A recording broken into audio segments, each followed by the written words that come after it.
File 35. Chapter 13. The Iceberg. The Nautilus was steadily pursuing its southerly course, following the 50th meridian with considerable speed. Did he wish to reach the pole? I did not think so, for every attempt to reach that point had hitherto failed. Again, the season was far advanced, for in the Antarctic regions the 13th of March corresponds with the 13th of September of northern regions, which begin at the equinoctial season. On the 14th of March I saw floating ice in latitude 55 degrees, merely pale bits of debris from 20 to 25 feet long, forming banks over which the sea curled. The Nautilus remained on the surface of the ocean.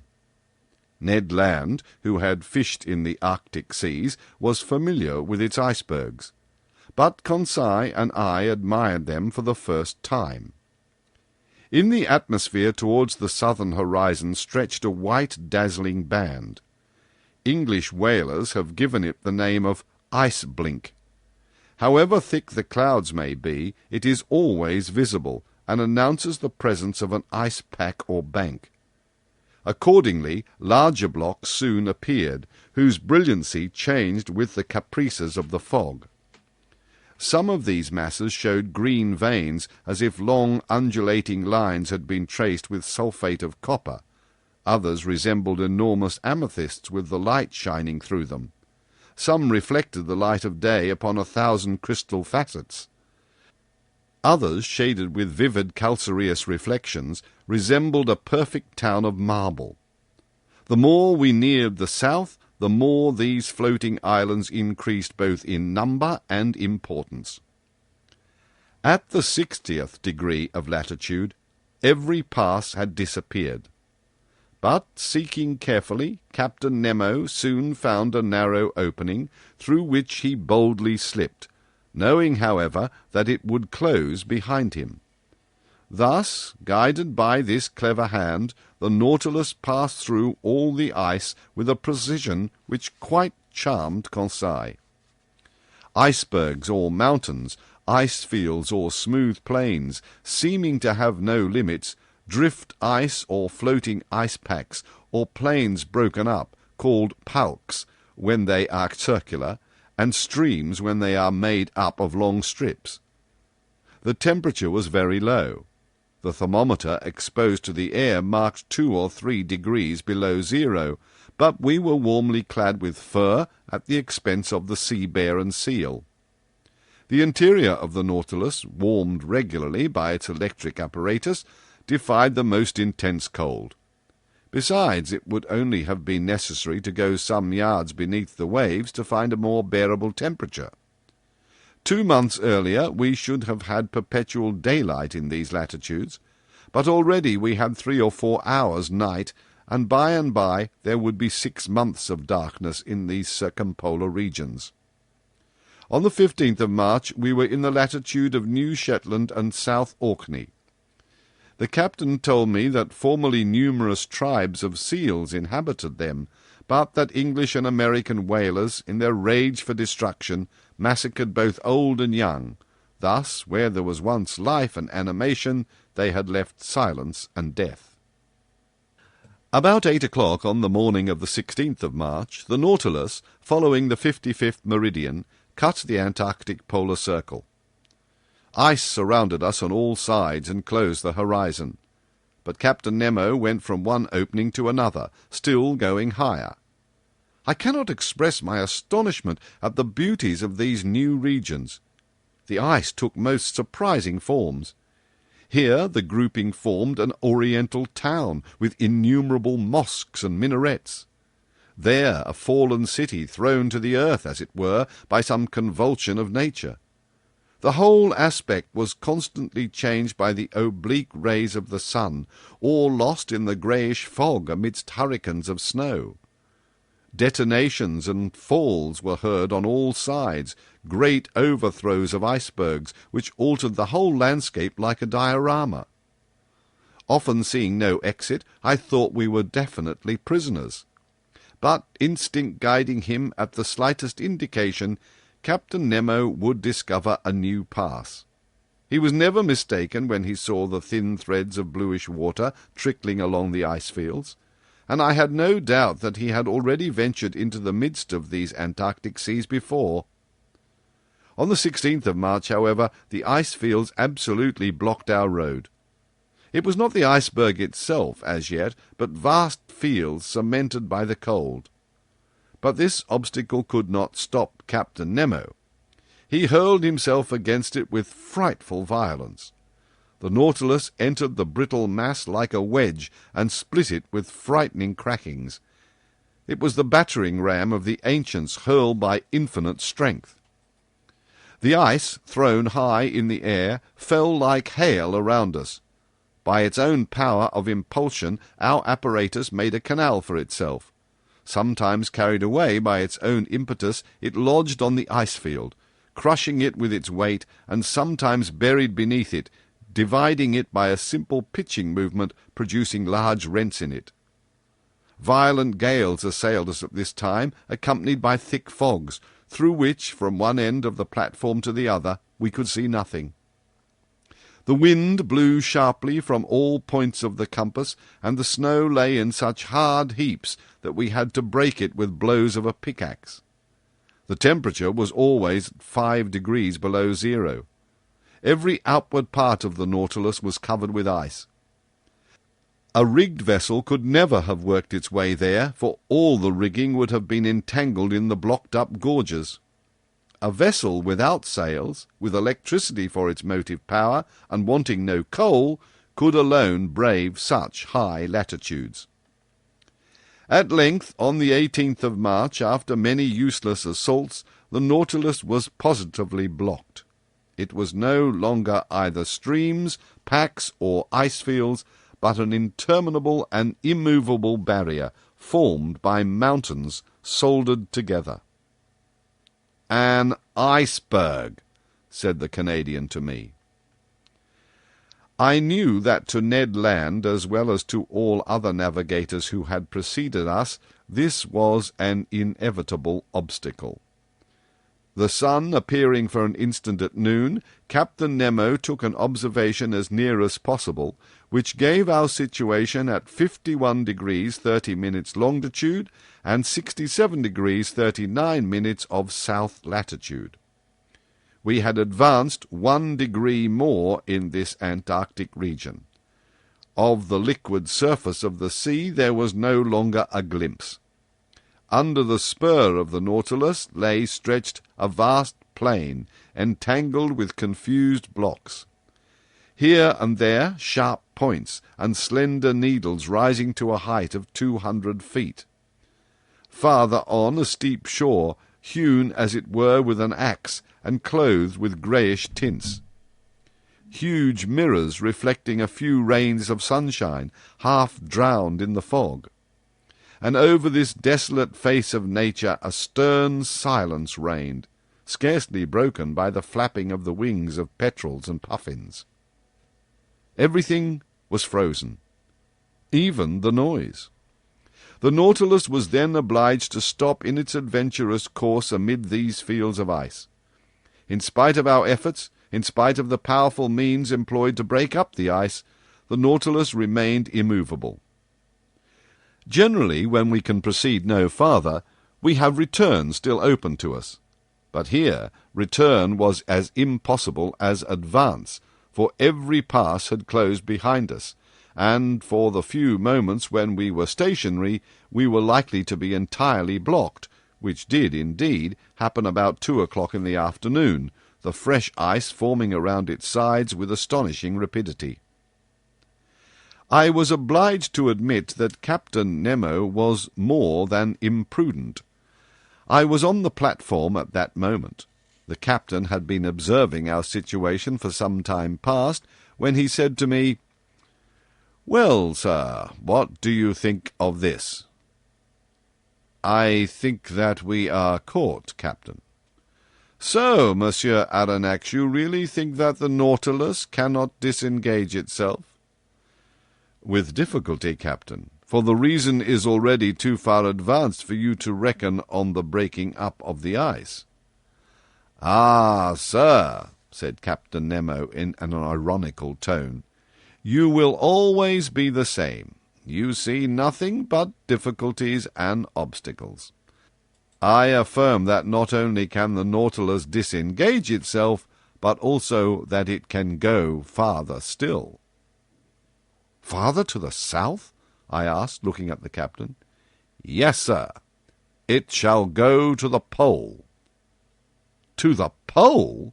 I exclaimed, unable to repress a gesture of incredulity. "Yes," replied the captain coldly, "to the Antarctic pole, to that unknown point from whence springs every meridian of the globe. You know whether I can do as I please with the Nautilus?" Yes, I knew that. I knew that this man was bold even to rashness.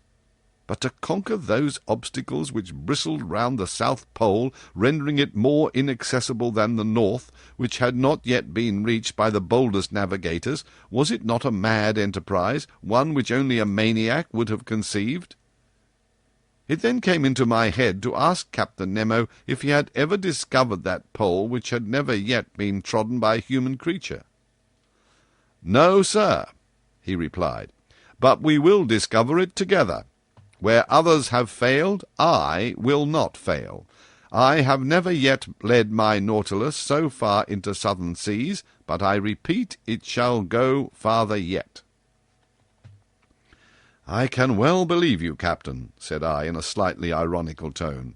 "I believe you. Let us go ahead. There are no obstacles for us. Let us smash this iceberg. Let us blow it up, and if it resists, let us give the Nautilus wings to fly over it." "Over it, sir?" said Captain Nemo quietly. "No, not over it, but under it." "Under it?" I exclaimed, a sudden idea of the captain's projects flashing upon my mind. I understood. The wonderful qualities of the Nautilus were going to serve us in this superhuman enterprise. "I see we are beginning to understand one another, sir," said the captain, half smiling. "You begin to see the possibility, I should say the success, of this attempt. That which is impossible for an ordinary vessel is easy to the Nautilus. If a continent lies before the pole, it must stop before the continent. But if, on the contrary, the pole is washed by open sea, it will go even to the pole." "Certainly," said I, carried away by the captain's reasoning. "If the surface of the sea is solidified by the ice, the lower depths are free by the providential law which has placed the maximum of density of the waters of the ocean 1 degree higher than freezing point. And if I am not mistaken, the portion of this iceberg which is above the water is as 4 to 1 to that which is below." "Very nearly, sir. For 1 foot of iceberg above the sea, there are 3 below it. If these ice mountains are not more than 300 feet above the surface, they are not more than 900 beneath. And what are 900 feet to the Nautilus?" "Nothing, sir." "It could even seek at greater depths that uniform temperature of sea water, and there brave with impunity the 30 or 40 degrees of surface cold." "Just so, sir, just so," I replied, getting animated. "The only difficulty," continued Captain Nemo, "is that of remaining several days without renewing our provision of air." "Is that all?" "The Nautilus has vast reservoirs. We can fill them, and they will supply us with all the oxygen we want." "Well thought of, Monsieur Aronnax," replied the captain, smiling. "But not wishing you to accuse me of rashness, I will first give you all my objections." "Have you any more to make?" "Only one. It is possible, if the sea exists at the South Pole, that it may be covered, and consequently we shall be unable to come to the surface." "Good, sir. But do you forget that the Nautilus is armed with a powerful spur, and could we not send it diagonally against these fields of ice, which would open at the shock?" "Ah, sir, you are full of ideas today." "Besides, Captain," I added enthusiastically, "why should we not find the sea open at the South Pole as well as at the North? The frozen poles and the poles of the earth do not coincide, either in the southern or in the northern regions, and until it is proved to the contrary, we may suppose either a continent or an ocean free from ice as these 2 points of the globe." "I think so too, Monsieur Aronnax," replied Captain Nemo. "I only wish you to observe that after having made so many objections to my project, you are now crushing me with arguments in its favour." The preparations for this audacious attempt now began. The powerful pumps of the Nautilus were working air into the reservoirs and storing it at high pressure. About 4 o'clock, Captain Nemo announced the closing of the panels on the platform. I threw one last look at the massive iceberg which we were going to cross. The weather was clear, the atmosphere pure enough, the cold very great, being 12 degrees below zero. But the wind having gone down, this temperature was not so unbearable. About 10 men mounted the sides of the Nautilus, armed with pickaxes to break the ice around the vessel, which was soon free. The operation was quickly performed, for the fresh ice was still very thin. We all went below. The usual reservoirs were filled with the newly liberated water, and the Nautilus soon descended. I had taken my place with Conseil in the saloon. Through the open window we could see the lower beds of the Southern Ocean. The thermometer went up, the needle of the compass deviated on the dial. At about 900 feet, as Captain Nemo had foreseen, we were floating beneath the undulating bottom of the iceberg. But the Nautilus went lower still. It went to the depth of 400 fathoms. The temperature of the water at the surface showed 12 degrees. It was now only 11. We had gained 2. I need not say the temperature of the Nautilus was raised by its heating apparatus to a much higher degree.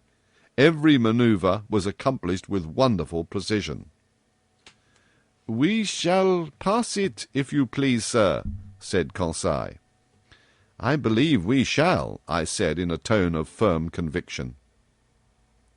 In this open sea the Nautilus had taken its course direct to the pole without leaving the 52nd meridian.